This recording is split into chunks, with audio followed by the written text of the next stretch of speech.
Welcome to another episode of your one and only favorite show, the Huddle House. Um, we had a guest last time. We're trending in the right direction, Ty. Back to just me and you this episode. Okay. um, yeah, nothing wrong with it. Nothing wrong with it. We sometimes have to find ways to get on the same schedule, and so it doesn't always fit everyone else's schedule. But Life's busy, man. life is very busy, so all good. Glad we could catch each other on a day where we both had some time. So, we don't have anything major planned this episode. We did a mid-season grade, last time, and before that we did our studs and duds. So I think now we're just gonna, we're down to the final 4 weeks. So I think we can kind of sort of look at the remaining playoff teams, kind of look at each of our schedules, and just kind of maybe just kind of get an idea of what we think this is going to play out like, and maybe react to next week's games and predict them and things like that. So, how you feeling today, Ty? Yeah, sounds good. Feeling all right, man. As I was just telling you, I'm heading out to Baltimore to go to the Bengals Ravens game tomorrow, so I'm pretty pumped about that. Eager, excited. And as far as fantasy goes, celebrating a win this week, squeaked by James, more or less. James' team kind of beat itself, and I was able to squeak through. And I don't know if I was talking to you about this, Matt, or if it was somebody else, but like this week and my matchup with James really just showcases how kind of like dumb fantasy football is and how out of your control it is and how infuriating it can be and how much better it is if you just don't care at all. Because I trotted out a lineup with Gardner Minshew at quarterback and Jawan Johnson at tight end. And those guys combined for like 4 point something points. And I beat the number one seed in the league by 9. It's just like one of those things. I did not expect it to happen. I was very pleasantly surprised. It was quite the break. But another one of those things where it's just like, this stuff is so much easier if you just accept the fact you have no control over it and don't take it too seriously and think that you do because you don't, because stuff like that happens. It's really any game. Yeah, yeah. It was like you just happened to catch him on his one bad week. He puts up 115, 120 every single week, usually 130, and then yeah, and then he somehow drops 81 on you. I Just comes know. out, and it's not even like he had a million buys. I mean, he really didn't have really that many noteworthy ones. None. He just didn't get I think, McCaffrey in the end zone this game, and then D Hop did nothing. ETN finally had a bad week, and hey, and he got -5. some that was the big thing, the -5 from the defense. But somebody was going to catch Christian McCaffrey on the 18th game when his touchdown streak was broken. Somebody had to. I guess Yeah, exactly.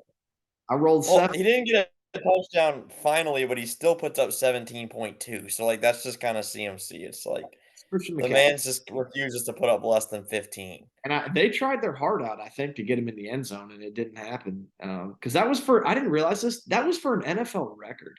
That would have been an Yeah. ever before done. That's crazy. And And they couldn't do it. They had a 4th and 1, or it was 3rd and 1 or 4th and 1, something, I don't know. I think it was 4th and 1 maybe, and they trotted him out there. It was late in the game, they're up by 30, they just bring him in anyway because 'cause they're like, "We gotta try to get him in." They throw him in like a bubble screen type spot where they throw him the ball immediately as soon as the ball is snapped, just kinda directly to the right of the quarterback, basically, yeah, and he just can't get in, just can't break the tackle. I mean, but I mean, it's kind of tough to score whenever the other team sees you guys bring him in for like one play, they and kind they of know that a record on. They're like, we know he's getting the ball. Like, I mean, even if they had put three dudes on him, they were gonna try to give him the ball just to give him a puncher's chance. They're up by 30 anyway, so it's like they're not gonna throw it the other way to Debo or Ayuk or something. Like, this yeah. is going to CMC. So. It was just yeah, there was no it would have been hard for him to score when the other team knew 100% chance he was getting the ball. I know. Um, Glad he didn't. but I'm very glad. yeah. What about you? How did you feel about your week? It didn't go very well. I got beat by 24. I mean, I knew there was a pretty good chance it happened. Whenever I saw that I had Mahomes, Pacheco, and Cup on a bye in the Yeah, same week, like that's like three of my top. 5 players. Yeah, So I buys was were just tough. like, But I will say yeah. the Will Levis over Geno was certainly a decision. I mean, in hindsight, certainly. In But hindsight, dude, Gino's been so bad this year.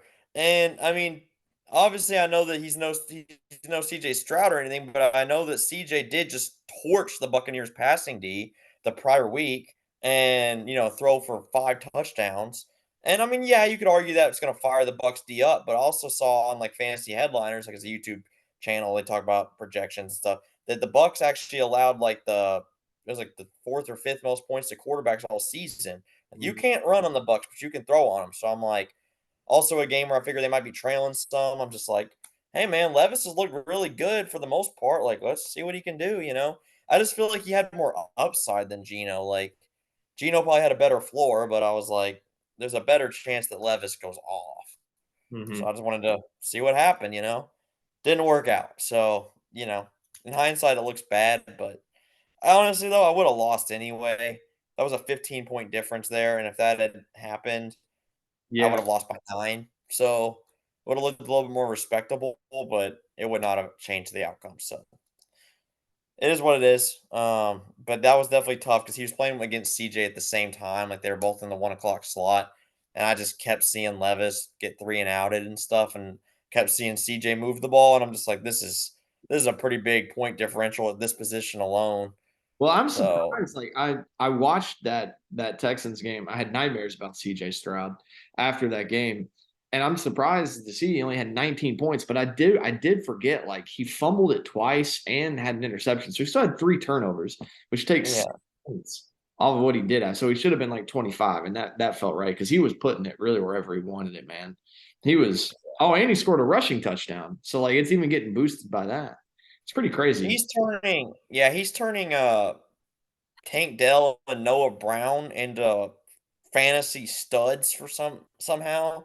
Yeah. I mean, I don't care. Everyone wants to they've talked about it obviously on all the ESPN shows and everything, like, should he be in the conversation? I don't think he should be in the conversation. I think right now, CJ Stroud's my MVP. Hmm. Like, right now, to be honest. Like, I'm just saying, like, obviously things can change, but they're right now on a fringe playoff team, and they had Yeah. the second pick in the draft last year. Yeah. Like, turned them around immediately. I mean, it's hard to it's hard to say that your thinking's wrong there. I think it's just the spicy new guy on the scene. But he is like when you talk about most valuable player, that is somebody who elevates everybody around him, and he's certainly doing that. I mean, I don't know if I'd put him ahead of like Lamar. I think Lamar certainly, or even Pat. I mean, those guys are the Lamar hasn't been that good. I mean, he was good up until the last 2 weeks, but last week he didn't score, or 2 weeks ago he didn't score any touchdowns. Gus ran for all of them, yeah, and but then that this doesn't mean week, he's not being a good. That doesn't mean he's not quarterbacking well. I just think he's not. he's quarterbacking well, but stats do matter in these races. Like, I mean, at the end of the day, like, obviously Lamar's got a great, completion percentage and stuff, but if you're not putting up touchdowns or like crazy yardage games, it's a lot harder to win. Mm, that's fair. I mean, and Mahomes is still throwing like passes to, you know, sales clerks. Like anybody who's not Travis Kelsey really could be anybody out there catching. Okay, well, CJ Stroud doesn't even have Travis Kelsey. It's Nico You're, Collins and you're Tank not you're Dell. not wrong. You're not wrong Yeah, about that. I mean, he's been yeah, very impressive. So I think he definitely deserves to be in the conversation. yeah. I don't feel super strongly He's about been anybody who should be leading it at this point yet, though. I mean, I think there's still very yeah, much a lot of season left. for sure. But overall, I still got some good takeaways from the week overall. I know I lost, but Dalton Schultz has been looking a lot better ever since CJ obviously emerged. It's been super helpful at making him actually a top 5 or 6 tight end most weeks, it seems like, which has been huge for me. Quentin Johnston, I had to start him this week just because of how many buys I had, and Palmer being on the IR.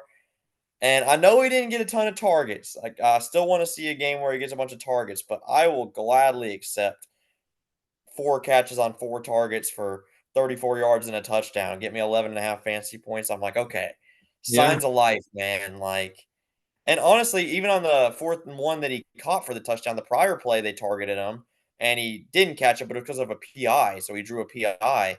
Mhm. And then the next play they got it to him again. So like the fact that on 2 fourth downs on the goal line, Herbert targets him, I'm like, "Okay, that's Yeah. a good sign," you know? So, Yeah. I saw signs of life from QJ. Still hard to get a ton of targets in that offense when everything is going to Keenan and Eckler, man, but, uh, Keenan's like a vacuum, dude. He's been awesome. yeah, but Let's but move on. overall, I was happy about that. I think we should talk about the rest of the league so we get some other guys interested Yeah. and eager to. You want you want to talk about week 11 here and kind of what we got coming down the pipe? Yeah, let's do it, let's do it. So first off, we got James at Jeremy, or James versus Jeremy. I don't wanna say at. James versus Jeremy.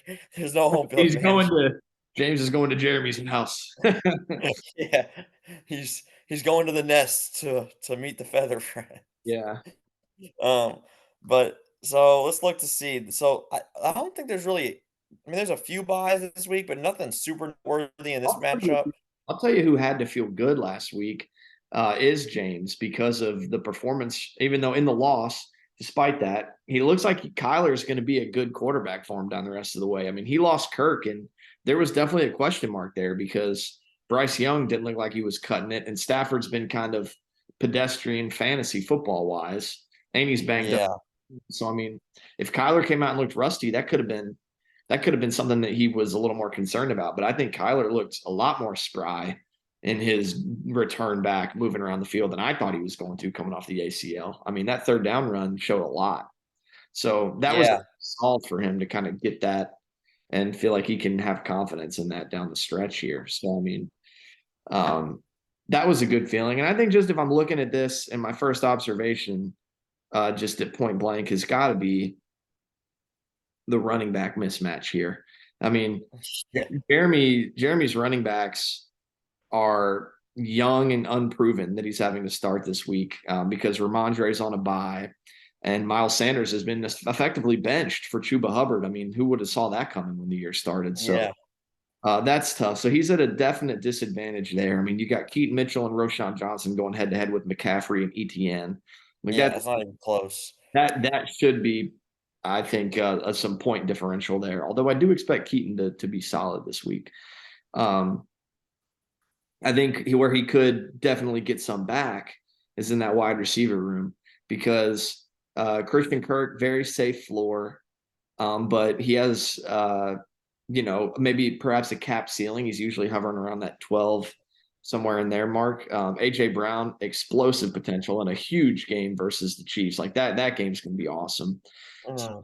Jeremy can make up some ground here, and Devontae Adams has been very kind of wishy-washy. He's been back and forth with his performances. So I mean, Tank Dell's looked explosive and gets the Cardinals. So I think that's a spot where Jeremy could definitely get back some points. Yeah, I could see Kyler versus Stroud being a pretty high scoring game. Neither have great defenses.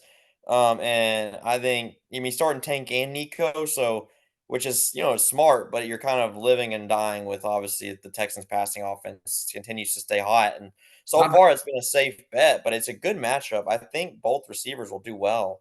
bad, not been a bad Um, pitch you're wagging to here lately. So so far it's like, I mean, everybody is winning with Houston's passing offense. Like, I mean, Schultz has looked good, Dell's looked great, Collins has looked been still been pretty good, Noah Brown became something, it's like everybody is he's just CJ's just handing out 15-point weeks left and right to these receivers. what also deserves a mention is Kincaid, man. He's been coming on like a house of fire these past 4 weeks, just leading the team, not leading the team, but definitely looking like he's the number two option in that offense behind Diggs, which was kind of what people were thinking could happen. That was like their ideal. And it's kind of coming to life here because Gabe Davis is just the Gabe pits. Davis is not good. Yeah, he's I just think I think the Kincaid breakout has coincided with Dawson Knox being hurt, and I don't know when Dawson Knox is going to come back, but I know that that's kind of led them to running more or to running less 12 personnel with two tight ends. So it'll be interesting to see whenever he is healthy if Kincaid's deployed in the same way. I can't really say it's bringing them much success off team wise because of they've had a couple bad losses here back to back, but it's been really mhm, good fantasy. So we'll see what happens there. yeah, for sure. But definitely think James is taking this matchup just because of that running back differential, right? I mean, I think that's I mean, McCaffrey's probably 18 points And Keaton Mitchell, I'm not saying he can't get 18, but you're probably looking at 6 or 7. And then ETN's probably another 14, 15 points, and Roshan's liable to give you 3. Yeah. So I I'm think you get a double digit difference between each of those. I just don't see him making up that ground. yeah, I'm the same with you. I'm picking James. I think he's got the better roster going into this week. Jeremy's got a few buys that I think will play a factor. So let's move on to the next one. Yeah. Next up, we got Marcus versus Jake. This isn't a super, super threatening matchup, I wouldn't say. But you never know. It's fantasy football. Anything can happen. But let's just look at it. Brock Purdy's got Tampa Bay. Um, Javonte Williams has actually been something the last few weeks for Jake. That's been encouraging. He looked He's really starting to differentiate himself, but there. and Marcus is having to roll the dice and start Jahan Dawson this week, which is either going to get you 12 or it's going to get you 0. Um, What about Brian Robinson? Is he like the least sexiest RB4 on the season of all time? Like oh yeah, that is crazy that he's the running back 4. And I really feel like it's just buoyed by this 27-point week he had versus Denver and the 24 versus Seattle. Because other than that, he's had 13, 12, 12, and 11, but everything is under 10. He's had like 5 games under 10. It's just very, it's just he just hasn't had any weeks where he's put up like nothing, or like 1 or 2. Like he's always good, liable to get you at least 8 or 9. Which isn't great, don't get me wrong, but that's like okay. It keeps him afloat enough though that when he does have a big week, it really inflates it. but nonetheless, I mean, it looks like it's been a great trade for Marcus, effectively just sending a second for him. Has been really good for him this season. Yeah, very good. But Uh, okay, so I think yeah, you were talking about Jahan, and then there's also a bit of a question with Mostert because Achan should be back this week. Well, is off the IR, but he hasn't exactly been activated to play. But if he plays, Raheem could be cut into a little bit, So remains to be seen what that'll shake out like. But you still gotta like Marcus's matchups, right? And just his raw yeah. Jake here, Oh, and right now he doesn't even have Justin Jefferson off IR yet and in his lineup. right? Because And there's a world where Justin Jefferson plays. very true. So yeah, Jefferson could be slotting into the roster, which would be certainly something he's long been waiting for.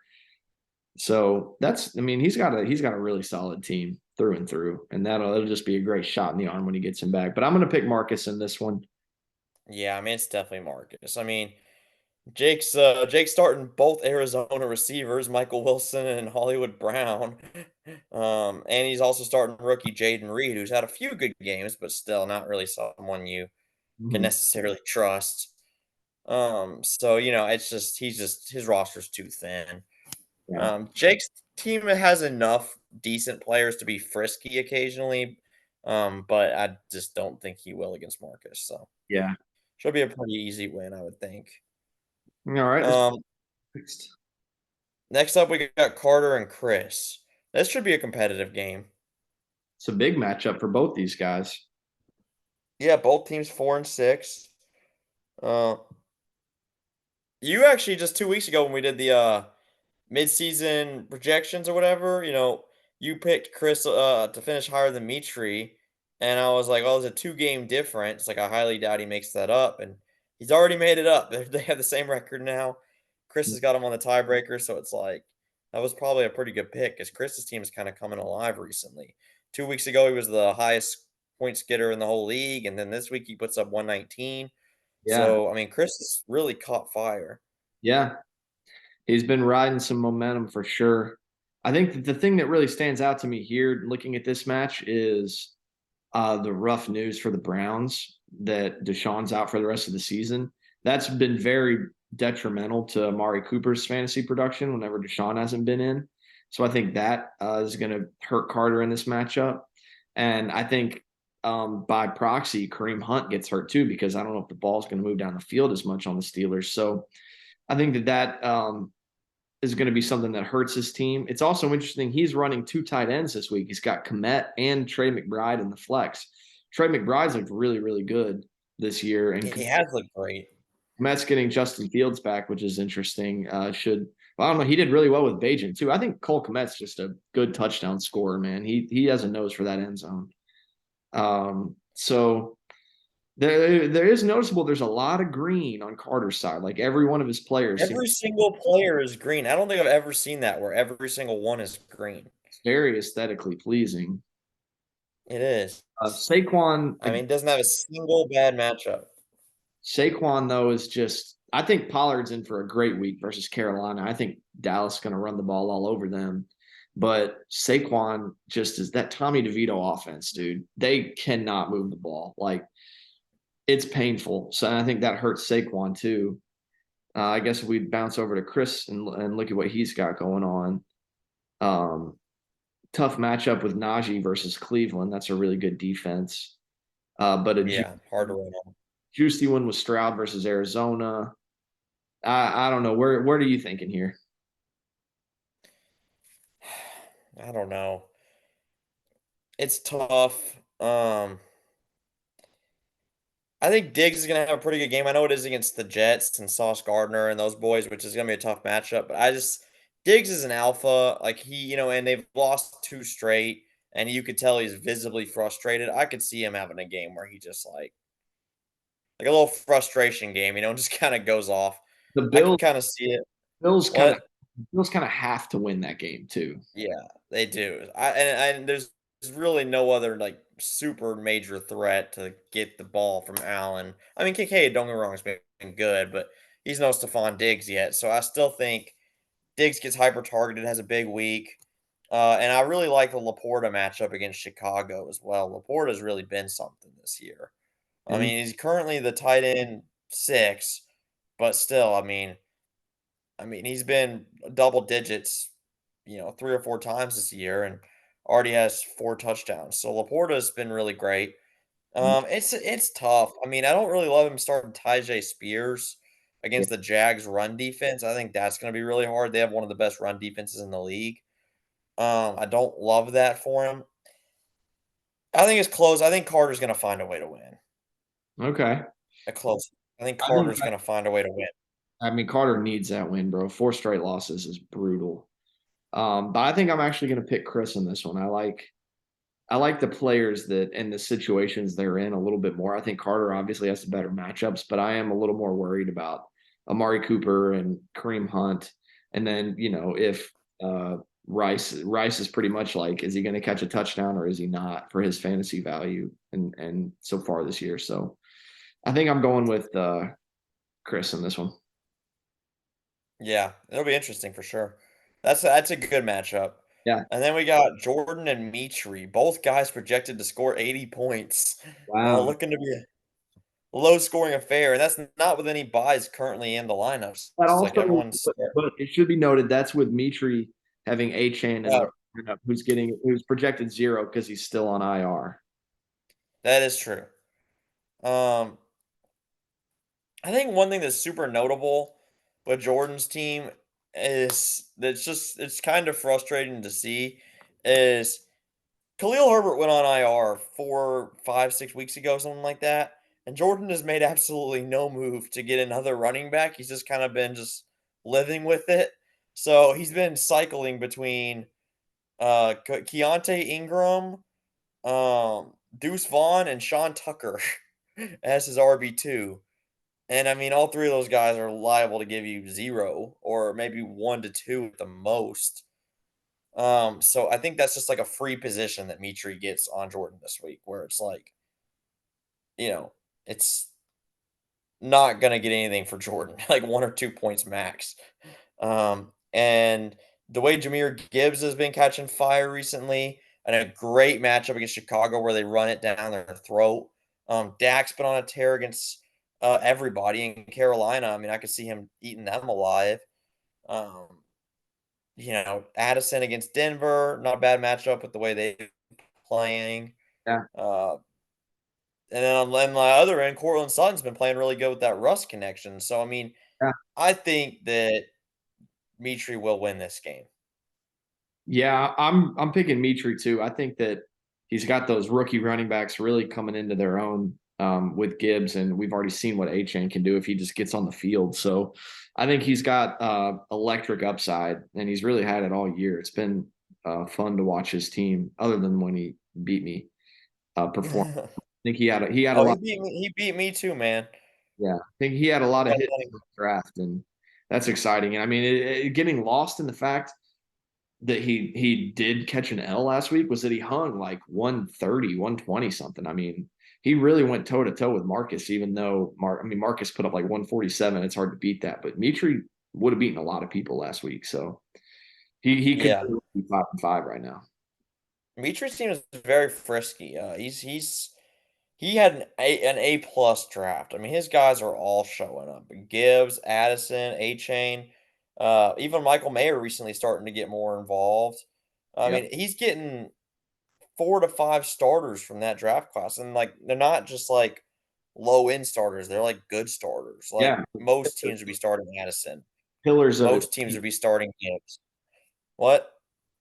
like pillars of his team moving forward too, like cornerstone guys. Yeah, yeah, they're not like bad starts. Like, yeah, like we'd all be starting Jahmyr Gibbs. We'd all be starting, Cortland or maybe or Jordan Addison. Like so they're like or the way A Chain was playing, I think we'd all be starting him. So it's they're pillars, yeah. So and then on Jordan's end, I think another thing to note with him is I think the biggest hit he's taken recently outside of obviously that RB2 position has been the move to start Aiden O'Connell in Las Vegas and his refusal to target Jacoby Myers because Jacoby Myers is one of his pillars earlier in the year, that was like RB or wide receiver like 12 or whatever. The last 3 weeks, I know he had 12.5 1 week, but the other weeks with Aiden O'Connell, he's had 2.4 and 3.1. So and in those 2 weeks, he had 1 target and 2 targets. And even in the game where he got 12, he still only had 5 targets that game, but was able to somehow run for a 17-yard touchdown. So it Yeah. wasn't even like he was targeted much that game. So we've seen his targets go from 12 or 13 a game to 5 or less in 3 straight weeks. So I think that's a super noteworthy thing because it just shows that Jacoby Myers is starting to lose a little bit of that flame he had. Hmm. So did we pick this one already? Oh yeah, I mean we both said Mitri. Yeah. Okay. Yeah, yeah. And let's keep And then Austin and Caleb, do we even really need to waste breath? I mean, no, yeah, that one's Austin, but Caleb will be getting yeah, Austin Wentz. he will be getting What? he will be getting Fields back. So Yeah, yeah. So maybe he'll get to 50 this week. I don't know. We'll see though. I mean, Chase Claypool is on his flex right now, so that's interesting. Well, he's also starting Jameer White and Travion Williams, who Yeah, not much are talk. liable to get him. Yeah,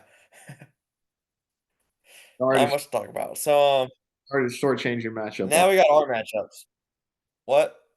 So sorry to shortchange Austin's matchup there, but I mean, I don't really think there's much worth saying. um, Yeah, it's a bye week. I mean, all right. Why don't I go first, okay.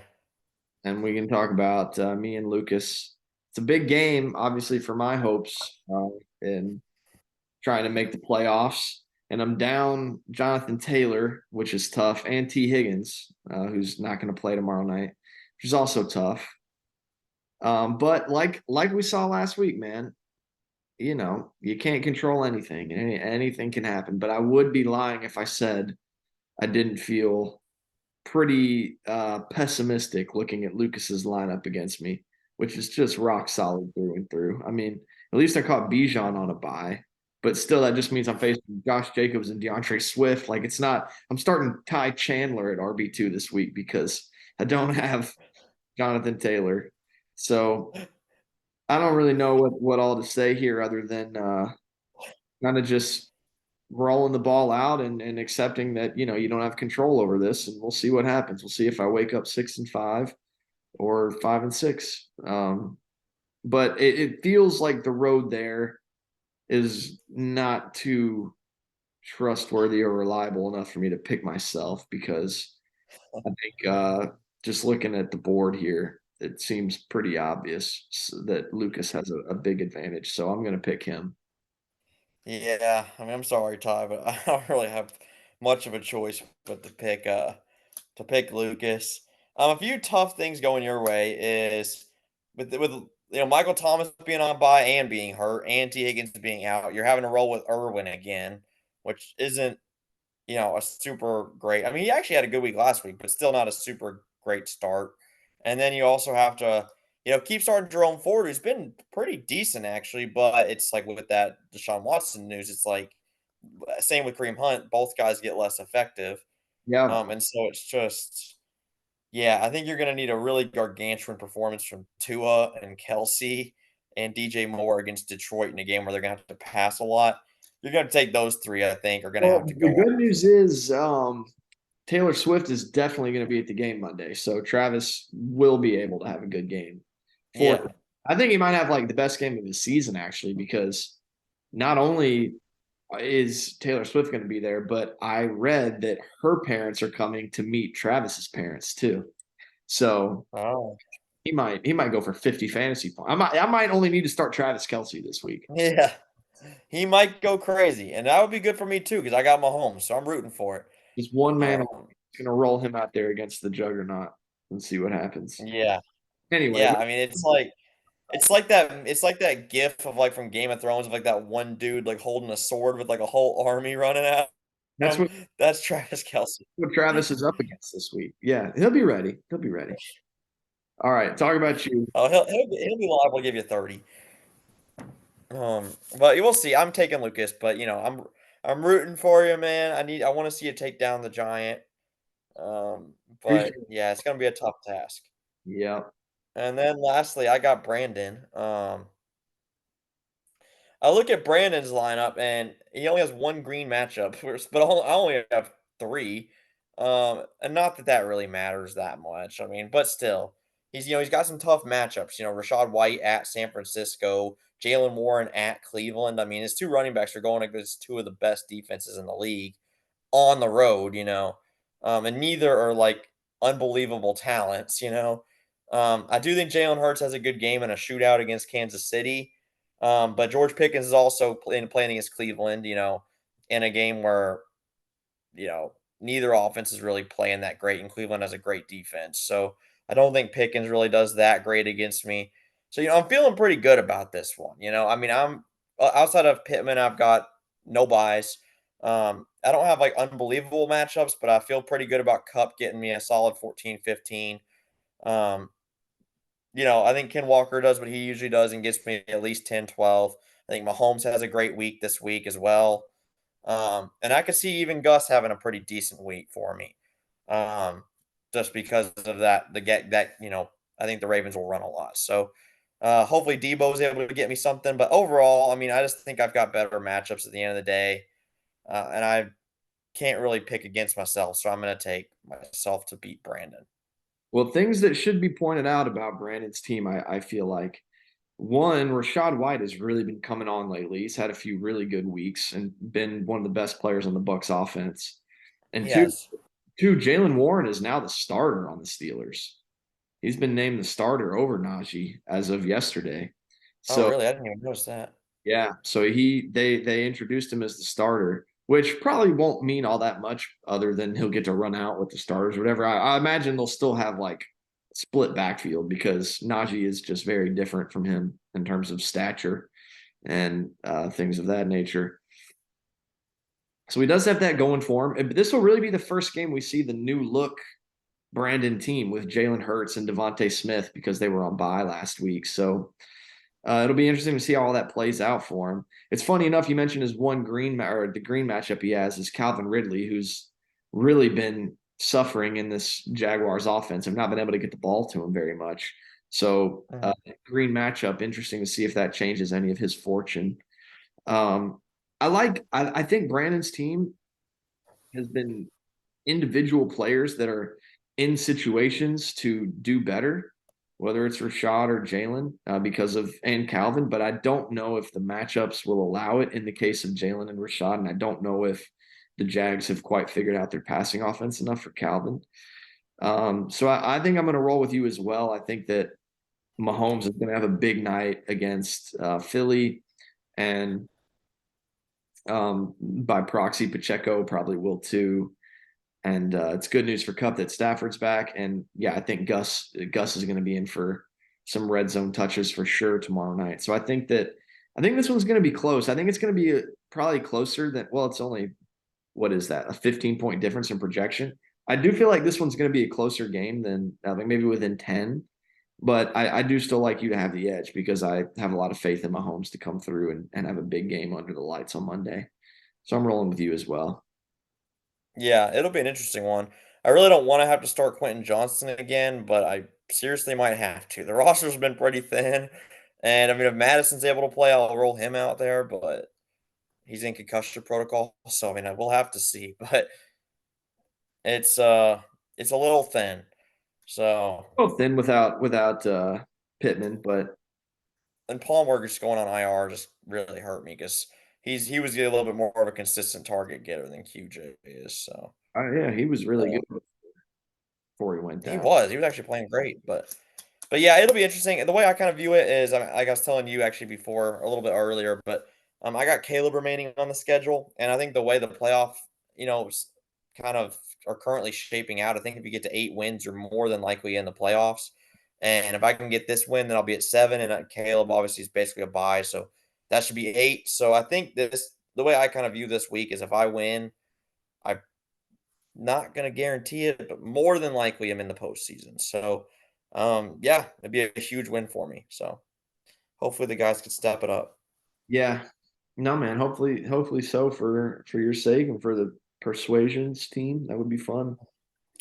But Yeah, I mean it's a hard beast getting in the playoffs, man. Like it is not easy. We have a very competitive league.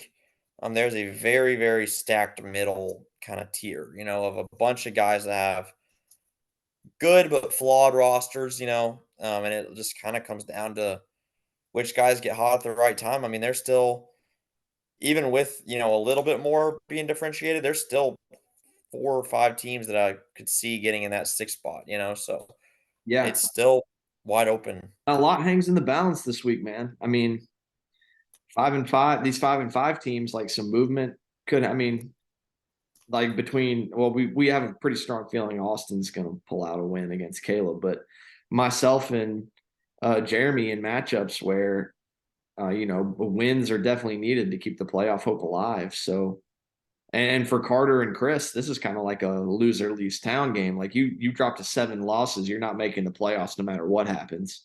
So Yep. a win, one of those guys is probably out of contention after this week. So a lot of things going on this week. Should be an interesting one to follow as always. And hopefully we can try and sneak in an episode next week, kind of going over the fallout of the trade deadline if anything happens before Thanksgiving. Yeah, we'll definitely try. So far it's been a quiet deadline, but obviously there's still about 4 more days left to trade, so hopefully the guys can get active. We can see some spicy stuff, but we'll see if either me or you can make a trade. I think we've both been thinking about it, but we'll see if anything can happen. So yeah, that'll be fun. All right. Well, good show, man. We'll get this out to everybody and everybody have a great weekend. Yep. See you, man. Yeah. Enjoy the show, guys. Bye.